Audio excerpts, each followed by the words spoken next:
خوشی ملے، وہ اس خوشی کا اظہار اللہ کی معصیت، مثلا گانا بجانا، جیسے کہ رات کو میں خود بھی سن رہا تھا، رقص کی محفلیں سجانا اور فضول خرچی کرنا. میں خود بھی سننا سے مراد تھا جو میرے نیبر میں تھا. انفارچونیٹلی وہاں پہ یہ سارا پروسیس اور یہ ساری چیزیں چل رہی تھی.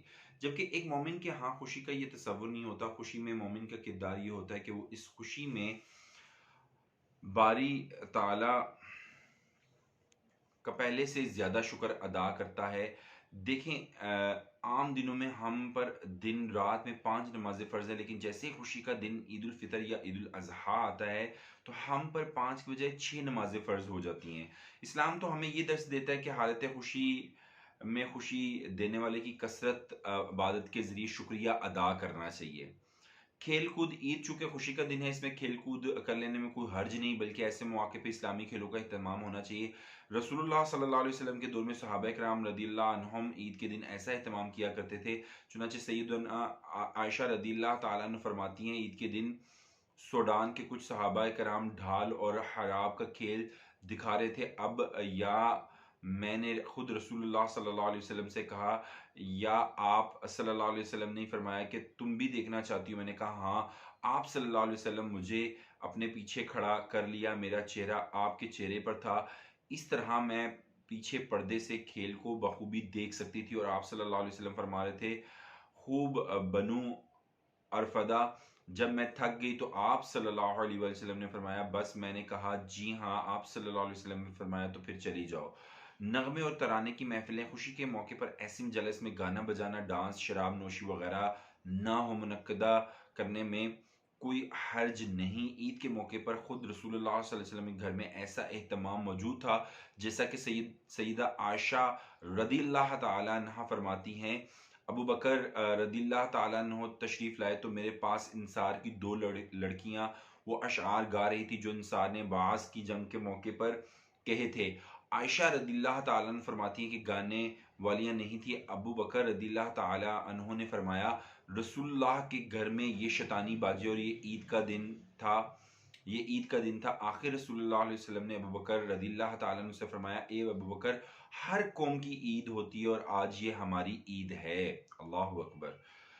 عام طور پر دیکھنے میں آتا ہے کہ ماہ رمضان میں صف اول کا نمازی بھی حلال عید نکلتے ہی کچھ یوں محسوس کرواتا ہے کہ شاید وہ کسی قید سے آزاد ہو گیا، جو مہینہ بھر اللہ کی معصیت کو گناہ سمجھتا تھا وہ عید کے دن گناہ کو فریشمنٹ کا نام دینے لگتا ہے، اور پھر ایک دن کے لیے شراب نوشی، گانا، رقص، اختلاط، مرد و زن اور بے حیائی کے سب کام جائز سمجھے جاتے ہیں.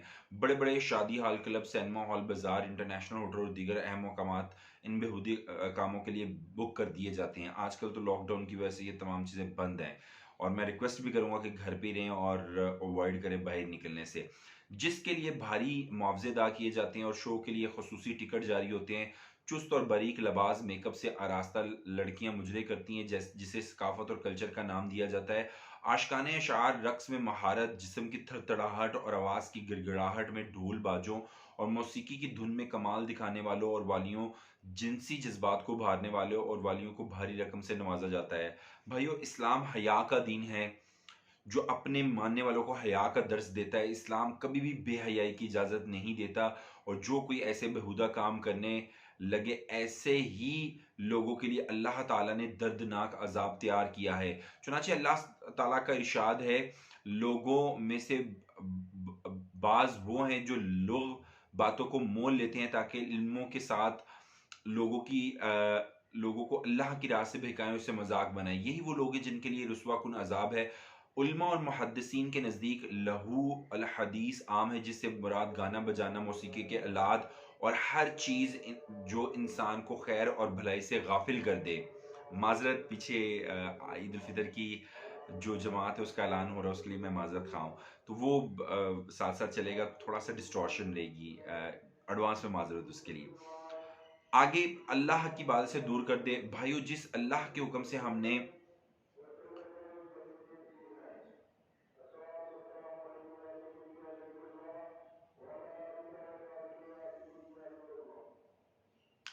جس اللہ کے حکم سے ہم نے ماہ رمضان میں معاشیت کا بائیکاٹ کیا، اسی اللہ سے ڈر کر عید کے دن کی خرافات سے باز آ جائیں، فضول خرچی سے اجتناب کیجیے۔ یہ بڑا امپورٹنٹ پوائنٹ ہے۔ ہم عام طور پر خوشی کے موقع اچھے انداز میں گزارنے کے لیے مہینوں پہلے اس کی پلاننگ شروع کر دیتے ہیں۔ والدین اپنی اور بچوں کی ضروریات پوری کرنے کے لیے پہلے سے پیسے تیار رکھتے ہیں، پھر خوشی کے موقع پر جمع شدہ رقم کا خوب بیجا استعمال ہوتا ہے۔ نوجوان طبقہ بعض بے مقصد سیر و تفریح کے لیے ٹھنڈے علاقوں کا رخ کرتے ہیں، جس میں سوائے سفر کی تھکن، نظر، آنکھوں اور کانوں کے گناہ کے کچھ نہیں ملتا۔ الامان رحم ربی۔ اور اگر اس طرح فضول خرچی نہ کریں تو یہاں رہ کر نائٹ کلب اور بعض ایسی دیگر جگہوں پر خطیر رقم کا زیادہ دیکھنے کو ملتا ہے۔ Excuse me. بچوں کو چونکہ ہر طرف سے عیدی ملتی ہے، ان میں فضول خرچی بہت زیادہ دیکھنے کو ملتی ہے۔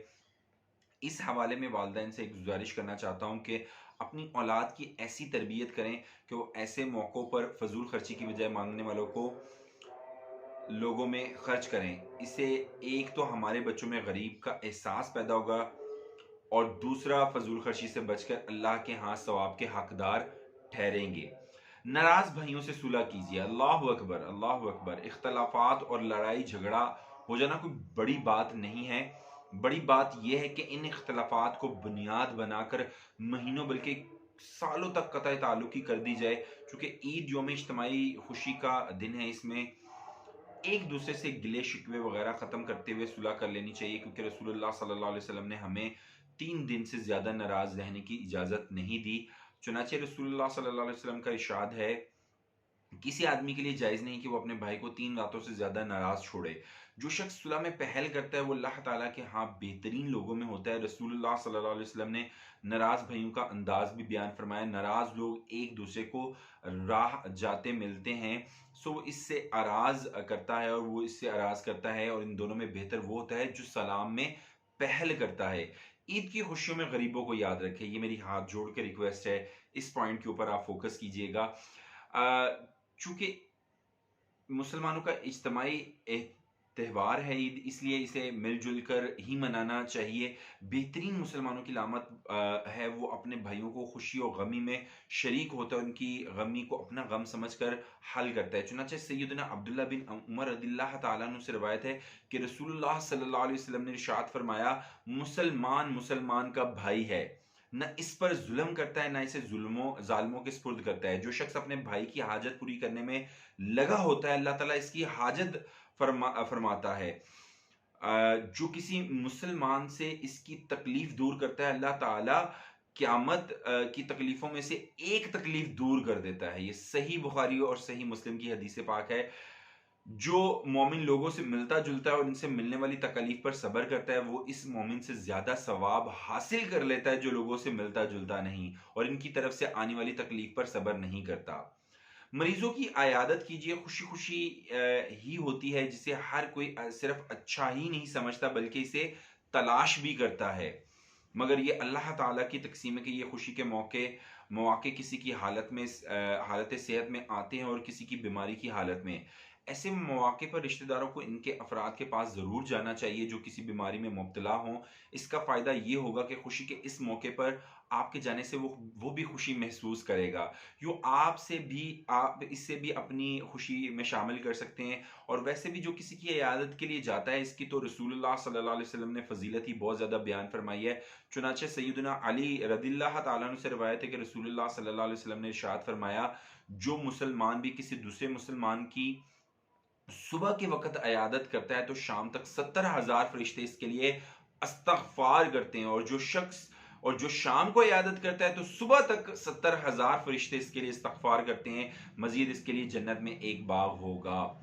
عید کی خوشیوں میں مظلومین کے لیے دعا کیجیے، جیسے کہ آج کل جو فلسطین کے ہمارے بھائی ہیں اور جو کشمیر کے ہمارے بھائی ہیں ان کے لیے خصوصی دعا کا اہتمام کریں۔ عید کے دن دعا کی اہمیت کا اندازہ اس بات سے لگایا جا سکتا ہے کہ جو خواتین مسجد میں نہیں جا سکتی انہیں بھی دعا میں شامل ہونے کا موقع ہے۔ اس موقع پر ہم جہاں اپنے اور والدین کے لیے دعا کرتے ہیں، وہاں امت مسلمین کے لیے بطور خاص دعا مانگنی چاہیے. جیسے کہ میں نے فلسطین کے اور کشمیر کے بہن بھائیوں کے لیے کہا، تو آج میں یہاں پہ کنکلوڈ کرتا ہوں کہ اللہ پاک ہمیں صحیح معنوں میں عید کے دن کو گزارنے کی، اور جو میں نے گزارشات آپ کے آگے رکھی ہیں ان پر عمل کرنے کی توفیق عطا فرمائے. وما علینا الا البلاغ المبین.